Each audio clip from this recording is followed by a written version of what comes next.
Hi VC, it's Rob here. I've seen a thread going around the vinyl community and I really enjoy doing these threads because it's a way of just showing your older records really. The thread's kind of started by someone called Frankie's Music, and I saw Darcy 6 String 9 Lives doing a response to it, so I thought I'd jump in because it's a fun thing. Now what it is to show the first 10 records that you ever bought, albums. Now I've been through my collection and there's a couple of albums that are missing. Now the first album I ever received was called Disco Fever, and I got it at Christmas 1977, and it was a K-Tel album. Now those of you in the UK, they were just compilation albums with the hits of the time, and this album had it had some real classics on it. I don't know if you remember the Floaters, Float On, that was on it.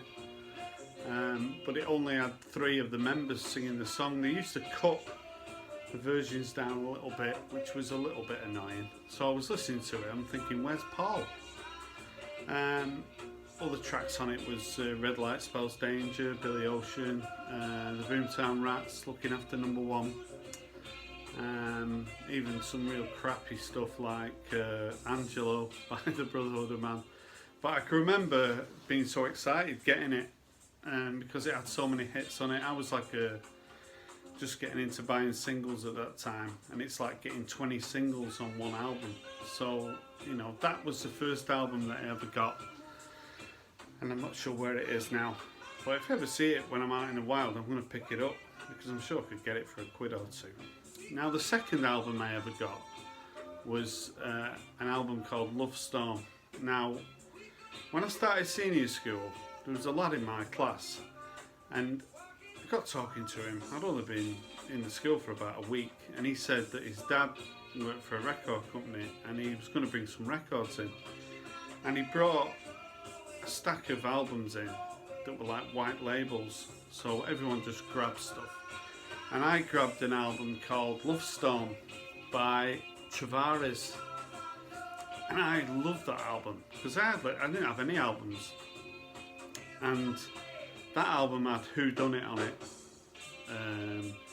and it had a song called One Step Away.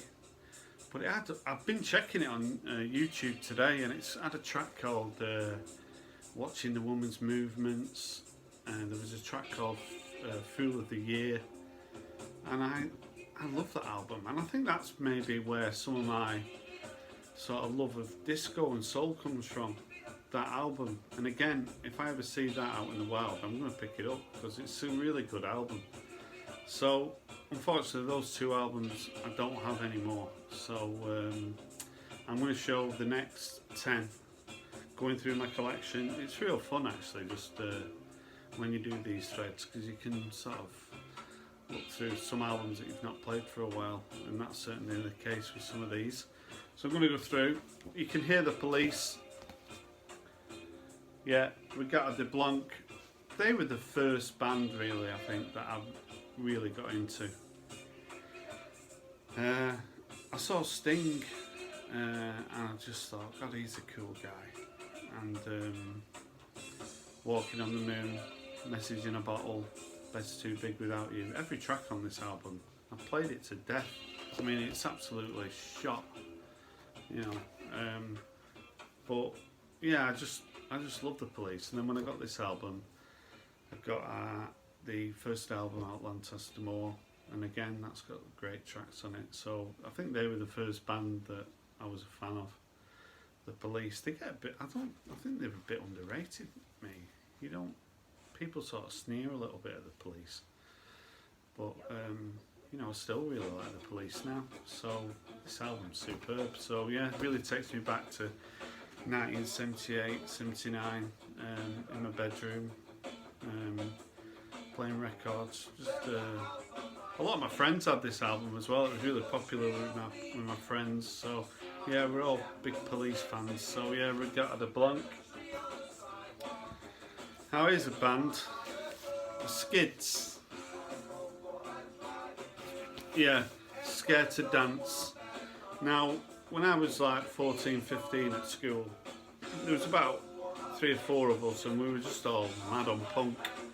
And I've said before, we used to go around to a lad called George Henry's house at dinner time and just play Undertones records, Buzzcocks records. But our band was the Skids. We were crazy on the Skids. They're a Scottish band. One of the members was Richard Jobson, the singer, and Stuart Adamson, who went on to form Big Country. But the Skids, if you're not aware of them, real great punk band. Into the Valley, Masquerade, Working for the Yankee Dollar. They just had a bit of an edge about them. They're touring at the moment. Without, unfortunately, Stuart Adamson died about 10 years ago.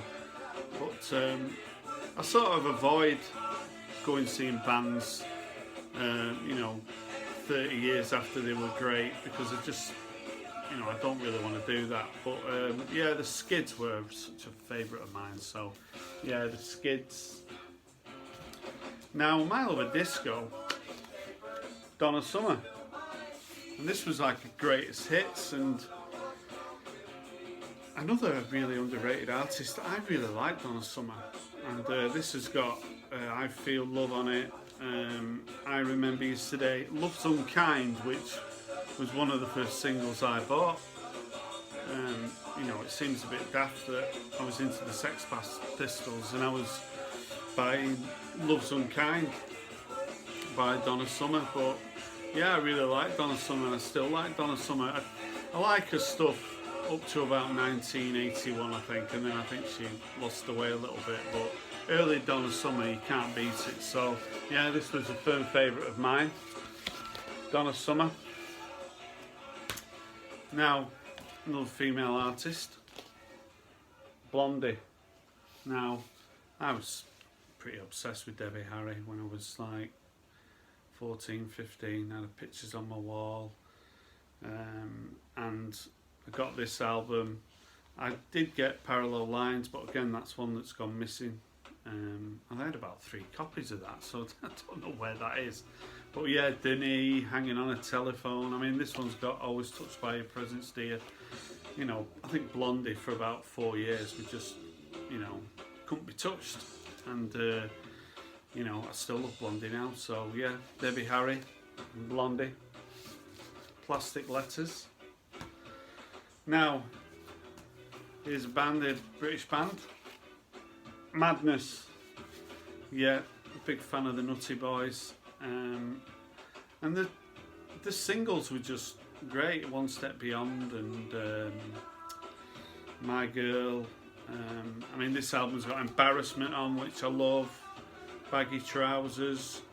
This was one that I used to play a lot. I was really into Madness. Great singles band. I don't think the albums were up to as much, but the singles were just incredible. I mean, every time they released a single, it seemed to be straight in the top 5, and they had, a big fan base. Never seen them live, just don't know, just never fancied seeing them live. And they still tour now, very popular. But yeah, Madness, one of my favourites. Now here's a band that are one of my favourites. I remember getting this, just being blown away. Yeah, Echo and the Bunnymen, Crocodiles. Now, I can remember when I was like 16, and I don't know how I got into Echo and the Bunnymen, because they weren't really, they didn't. This wasn't a really big hit album, but I think I might have seen them on TV. Thought Ian McCulloch looked really cool, and this was an album that I forced myself to like. When I first played it, I was like, I'm not sure, but I just played it and played it and played it. And that's the sort of thing you used to do when you were like 15, 16. You didn't have the distractions that you have now with YouTube, and video games really weren't big. And a cold winter's night in Manchester, playing records was a favourite pastime of mine. So yeah, I mean, this has got Rescue by Echo and the Bunnymen. What a song that is. I just thought they were cool. I still do. Seen them a couple of times. When I saw them in the mid-80s, it's one of the best gigs I've ever been to. Echo and the Bunnymen, superb. Now, great singles band. Squeeze, yeah. I can remember buying this. This is one of the first albums I bought. I just loved how catchy the songs were. I mean, the main reason I bought this was Cool for Cats, Up the Junction, Slap and Tickle. Great singles. I think I picked this up quite cheap at the time. It was in a sale. But I just love the cover as well. I think it's a great cover. I need to get that on my wall because it just makes me smile. And I just think Squeeze is just one of the great British bands of the 80s and late 70s. So yeah, big fan of Squeeze. Also a big fan of this guy. This year's model, Elvis Costello. So I went to see him in '77. This is one of the first albums I bought. Pump It Up, I Don't Want to Go to Chelsea. Golden period for Elvis, 5 years where, you know, I think he was the best really. And yeah, love this album and love Elvis Costello, so yeah, he's one of my favourites. Here's a funny one now. It's From A to B, and this is a band called New Music. Now, my music taste can go all over the place, and you know, this is an example.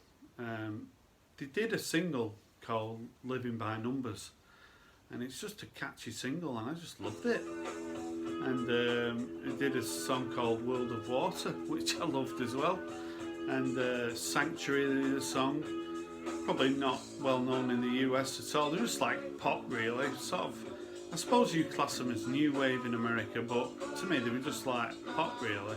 And it was one of them where I was probably a bit embarrassed that I liked them. You know, I didn't go around telling everyone that I like new music. But yeah, this is a great album, yeah, A to B by New Music. Now, last one, and this is another one. I was obsessed with this album. Yeah, Nuclear Days by The Vapors. Now, The Vapors are well known for Turning Japanese, which I think was a big hit in America. It was a big hit here in the UK in very early 1980. But when I got this album, first of all, I love the cover. And this has got some singles on that just were never hits. It's got a great track on called News at 10, another one called Waiting for the Weekend, and I played this to death. I loved The Vapors. Sort of, this was really the only album they did, but you know, it's a firm favourite with me. So yeah, The Vapors and Nuclear Days. So yeah, those are the first 10 albums that I've got. And yeah, I mean, like I say, from '77, a couple of albums, and then there was a bit of a drought. I was just buying singles all the time, and albums were just a little bit too expensive for me. But you know, I picked them up when I was like, started to pick them up when I was like 15, 16, when I started working. And it's just nice to have still have these albums, because I need to revisit them really, because there's some great. I mean, I've not played this album for about 20 years, so I'll probably put this on tonight. So yeah, that's my first 10. Hope you've enjoyed it. Be interested to see other people do the same thing, because you know, it's I think it's a good thread. So thanks for watching. I'll see you soon, and bye for now.